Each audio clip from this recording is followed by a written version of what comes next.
இன்றே டவுன்லோட் செய்து உங்கள் ஃபேவரட் ஷோக்களை என்ஜாய் பண்ணுங்க. அப்பா அப்பா இல்ல உன் அம்மா பேசுற.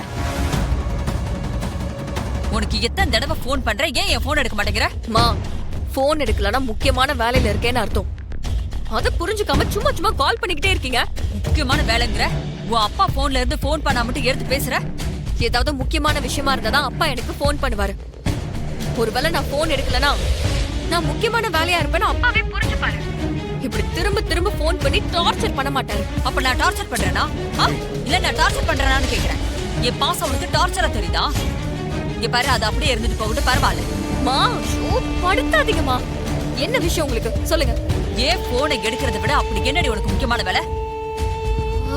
ஒரு பொண்ணுக்கு அடிபட்டுருச்சு. அவளை ஹாஸ்பிடலுக்கு கொண்டு வந்து சேர்த்தேன். அதனாலதான் என்னால போன் எடுத்து பேச முடியல. போதுமா? யார் அந்த பொண்ணு? மா, என்னம்மா? ஒரு வாட்டி கோவில்ல பாத்திருக்கேன். அவ இப்ப தெருவுல அடிபட்டு கிடந்தா. ஏண்டி, தெரிஞ்சவங்களா இருந்தா கூட பரவாயில்ல. முன்ன பின்ன தெரியாத ஒரு பொண்ண நீ எதுக்கு கூட்டிட்டு போய் ஹாஸ்பிடல்ல சேர்க்கிற? மா, ரோட்ல ஒரு பொண்ணு அடிபட்டு கிடக்கும் போது அதை பார்த்துட்டு எப்படி தாண்டி போக முடியும்? உனக்கு இன்னும் ஒரு வாரத்துல நிச்சயதார்த்தம். இந்த நேரத்துல உனக்கு தேவையில்லாத பிரச்சனை எதுக்கு? சரி, ஒருவேளை இப்ப அந்த பொண்ணு செத்துக்கிட்டு போயிட்டா கோர்ட்டு கேஸ்னு அலைய முடியுமா? மா, என்னமா பேசுறீங்க?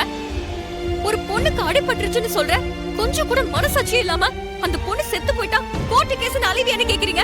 ஏய், நான் உனக்கு பிரச்சனை வரக்கூடாதுன்னு தாண்டி பேசிட்டு இருக்கேன். எனக்கு எந்த பிரச்சனையும் வராது. நீ போன முதல்ல வை. கட் பண்ணுமா? ஏய், கட் பண்ணிட்டா. பேசிட்டு இருக்கும் போதே போனை கட் பண்றா பாருங்க.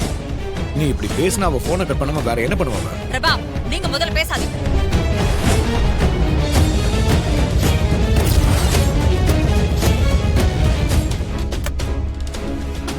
டாக்டர், இப்ப உங்களுக்கு எப்படி இருக்கு? அந்த பொண்ணுக்கு தலையில பலமா அடிபட்டு இருக்குமா.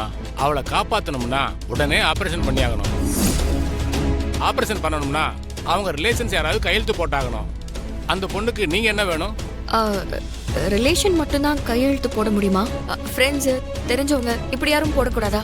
இல்லம்மா, இது மேஜர் ஆபரேஷன். அவங்க ரிலேஷன்ஸ் யாராவது கையெழுத்து போட்டே ஆகணும். இல்லைன்னா லீகல் ப்ராப்ளம் வரும். ஹாஸ்பிட்டல் மேனேஜ்மெண்ட் ஆபரேஷன் பண்றதுக்கு அலோவ் பண்ணாது.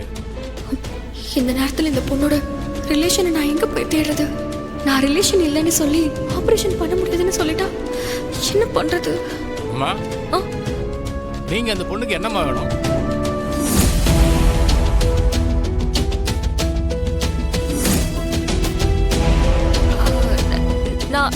நான் அவ அக்கா டாக்டர்.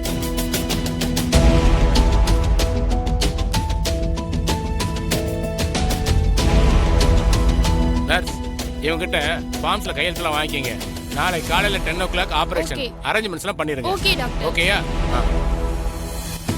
மேடம், இருங்க, ஃபார்ம் எடுத்துட்டு வந்துடுறேன்.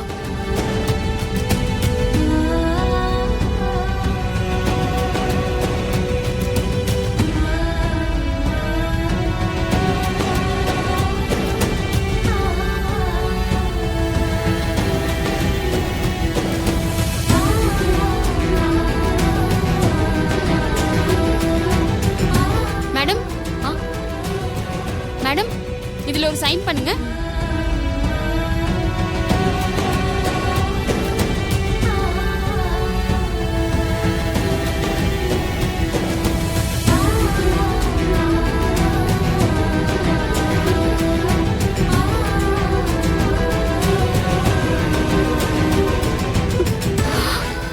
கடவுளே, அவளுக்கு ஒன்றும் ஆகக்கூடாது.